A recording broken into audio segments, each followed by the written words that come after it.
oh, I would have never known you were trans. Would have never guessed. I honestly didn't know that there was any other way to identify until I came to college. These students are constantly being told they don't exist.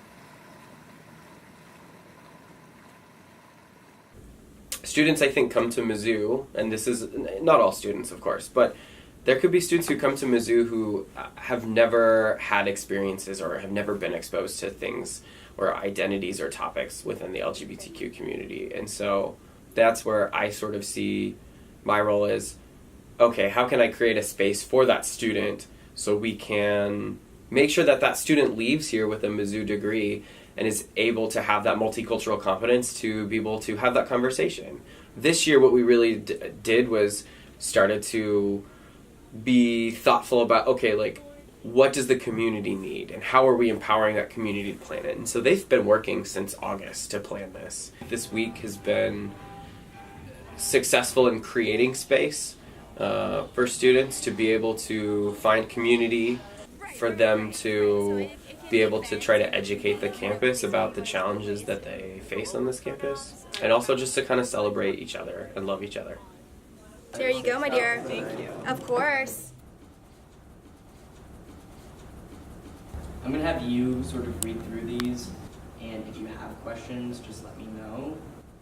Everybody's terms that they use to describe themselves look different for each person. A lot of times you'll see transgender written as transgendered because it is legal in Missouri and in a lot of states to fire someone because they were transgender.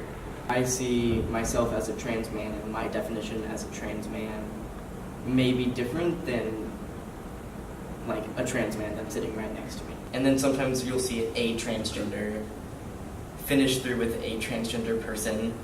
If you see these things out in the world, you can literally just like copy and paste this into the response and be like, don't say this, and here's why.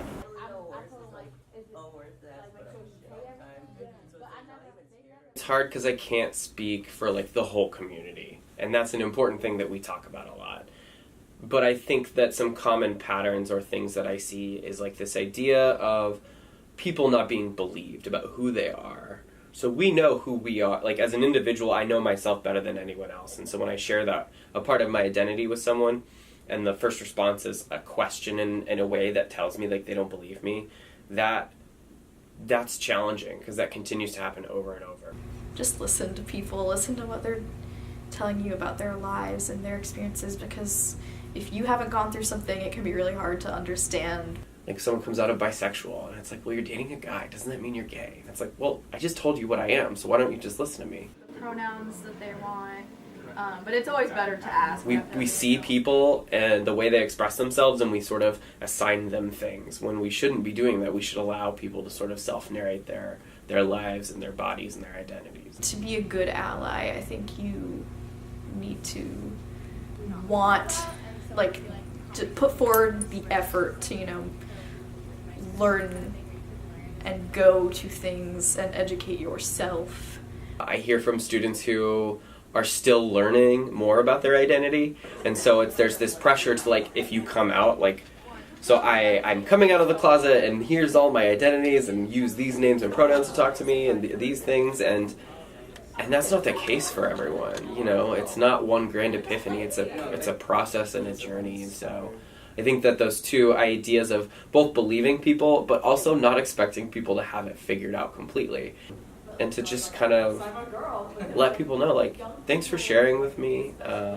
Let me know how I can support you, and I believe you.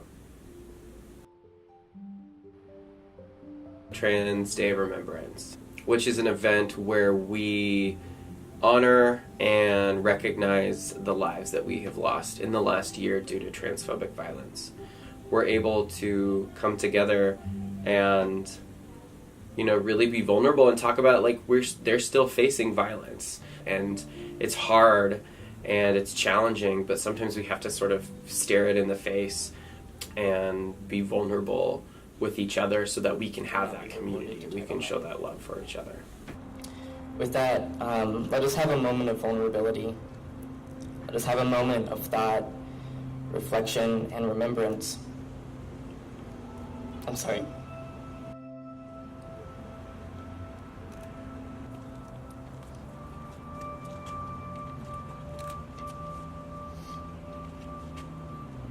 Monica Banks Kano, mid-30s, San Antonio, Texas, February 19th, 2016. Maya Young, 25 years old, Philadelphia, Pennsylvania, February 20th, So tonight, 2016. we offer up to you a reading of the names of our fallen family. Baton Rouge, Louisiana, February All of them were a part of our community, Kendary and they were Nancy taken Johnson, 16 years too early old, just for being themselves. 2016. Monica Lohara, 43 years old. Caden Clark, 24 years old. Mercedes Successful, 32 years old. Jazz Alford, 30 years old. Goddess Diamond, 22 years old. New Orleans, Louisiana, June 5th, 2016.